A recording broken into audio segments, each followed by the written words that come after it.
ये आकाशवाणी रायपुर है। छत्तीसगढ़ी समाचार बुलेटिन के संग स्मिता शर्मा के जय जोहार। आप सुनाओ आज के प्रमुख समाचार। निर्वाचन आयोग पश्चिम बंगाल, तमिलनाडु, असम, केरल और पुदुचेरी पर विधानसभा चुनाव के तारीख की घोषणा कर दी है। केंद्र सरकार के पीएनजी और एलपीजी दोनों कनेक्शन रखैया परिवार ला एलपीजी कनेक्शन वापस करे के आदेश। छत्तीसगढ़ में रसोई गैस सिलेंडर के कालाबाजारी के खिलाफ कार्रवाई जारी। और राष्ट्रीय पशु रोग नियंत्रण कार्यक्रम में आज ले प्रदेश में खुरहा चपका रोग के रोकथाम पर निःशुल्क टीकाकरण अभियान शुरू। अब समाचार विस्तार ले।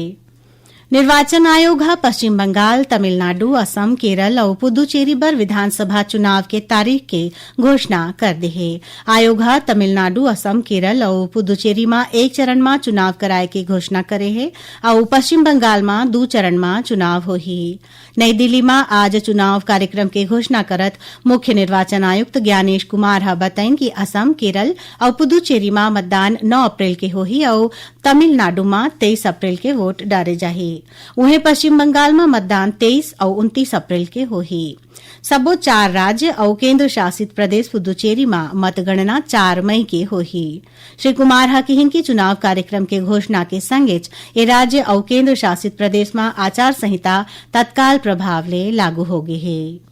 पेट्रोलियम और प्राकृतिक गैस मंत्रालय पाइप वाले प्राकृतिक गैस पीएनजी और द्रवीकृत पेट्रोलियम गैस एलपीजी दोनों के कनेक्शन वाले परिवार ला तुरते अपन एलपीजी कनेक्शन वापस करे के निर्देश दिन है। मंत्रालय कहे है कि पीएनजी कनेक्शन रखैया कोनो भी मनखेला घरेलू एलपीजी कनेक्शन राखे के या सरकारी तेल कंपनी ले एलपीजी सिलेंडर भरवाए के मंजूरी नहीं होही।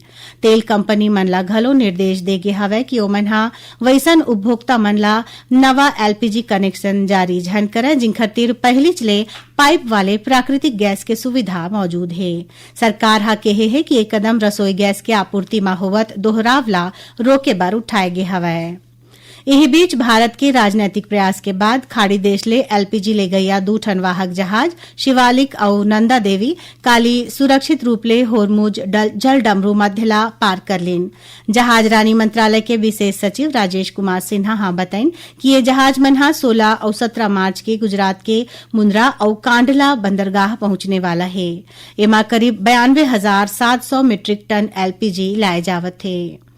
एती छत्तीसगढ़ में रसोई गैस सिलेंडर के जमाखोरी और कालाबाजारी के खिलाफ जिला प्रशासन डहर छापा के कार्रवाई करे जाथे। यही कड़ी में सूरजपुर जिला के करकोली गांव ले 35 टन रसोई गैस जब्त करेगी। जिला में अभी तक 93 टन घरेलू सिलेंडर जब्त करेगे हवे। उहे बिलासपुर के भारती नगर क्षेत्र में गैस सिलेंडर के अवैध रिफिलिंग के शिकायत मिले में खाद्य विभाग डहर कार्रवाई करेगे है। ऐसने जांजगीर चांपा जिला में पामगढ़ शिवरीनारायण क्षेत्र के होटल और रेस्टोरेंट में छापा के दौरान 11 टन घरेलू गैस सिलेंडर जब्त करेगी। प्रदेश में काली आयोजित राष्ट्रीय लोक अदालत में करीब 72 लाख लंबित मामला के निपटारा करेगी। यहाँ एक ठन नवा कीर्तिमान है। दुर्ग जिला अदालत परिसर में आयोजित ये लोक अदालत के दौरान 37 अरब 32 करोड़ रुपया ले ज्यादा के मुआवजा घलो मंजूर करेगी। राज्य विधिक सेवा प्राधिकरण डहार ले आयोजित ए बछर के पहली राष्ट्रीय लोक अदालत की शुरुआत छत्तीसगढ़ उच्च न्यायालय के मुख्य न्यायाधीश रमेश सिन्हा करेन। ये लोक अदालत में कतकुन जिला अदालत के न्यायाधीश मन घलो मौजूद रहिन। इस दौरान मुख्य न्यायाधीश रमेश सिन्हा दुर्ग और रायपुर के न्यायालय के निरीक्षण घलो करेन। यही कड़ी में रायपुर के जिला सत्र न्यायाधीश बलराम प्रसाद वर्मा के मौजूदगी में जिला अदालत परिसर में आयोजित राष्ट्रीय लोक अदालत में करीबन 16 लाख लंबित प्रकरण के निपटारा करेगी। छत्तीसगढ़ी समाचार बुलेटिन आप मन आकाशवाणी रायपुर ले सुनत हव। छत्तीसगढ़ के खबर ले है आपकी वास्ता और खबर के विश्वसनीयता ले है हमार वास्ता। आकाशवाणी समाचार रायपुर के प्रादेशिक समाचार बुलेटिन के संगे संग हमार समसामयिक कार्यक्रम आप रेडियो के संग अपन मोबाइल में घलो सुन सकत हो। आकाशवाणी समाचार फेसबुक, ट्विटर और यूट्यूब में घलो हावय। हमार फेसबुक पेज हरे Chhattisgarh news on AIR, Twitter handle CGAIR news और हमार यूट्यूब चैनल हरे छत्तीसगढ़ AIR न्यूज। तो अब रेडियो के संगे संग आपके मोबाइल के माध्यम ले हम आप तक पहुंचत हन। छत्तीसगढ़ के हर खबर पर सुनत रहो आकाशवाणी समाचार।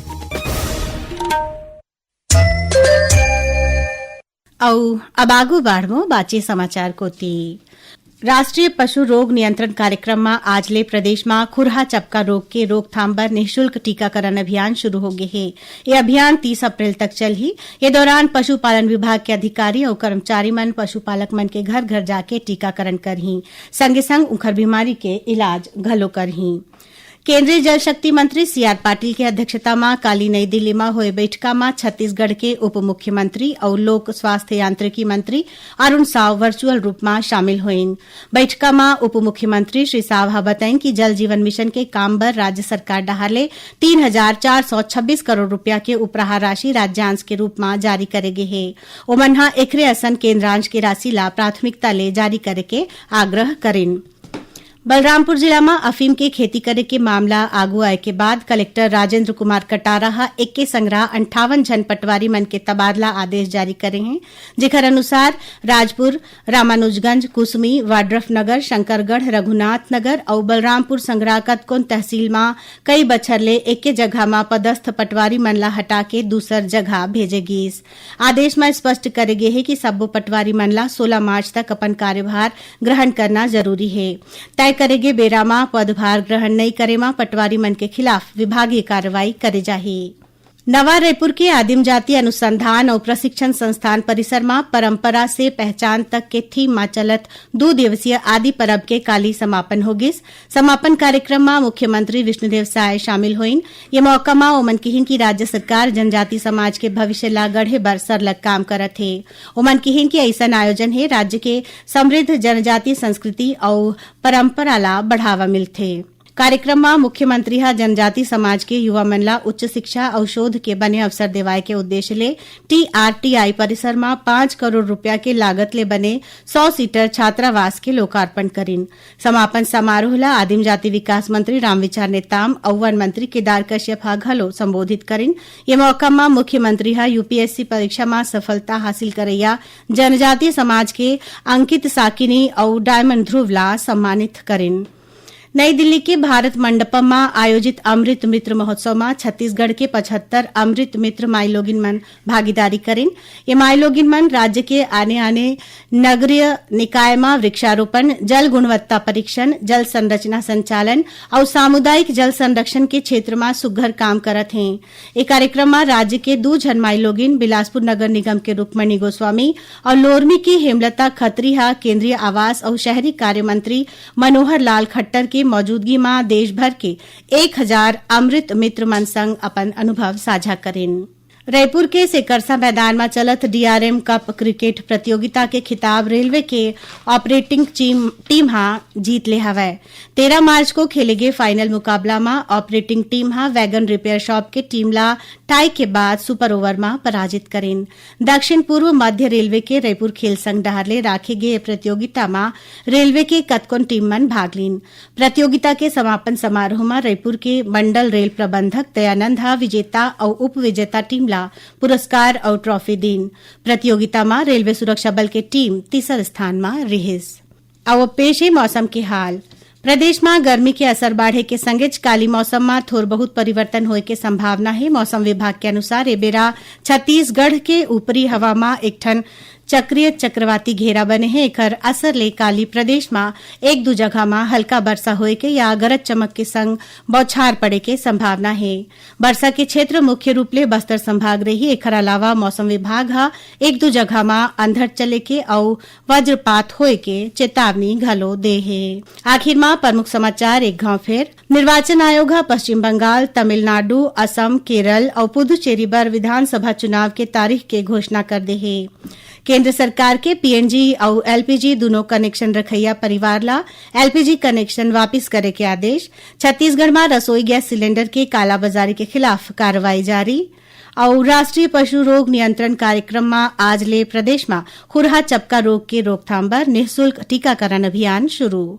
एकरे संग छत्तीसगढ़ी समाचार बुलेटिन इहे सिरावत है। जय जोहार।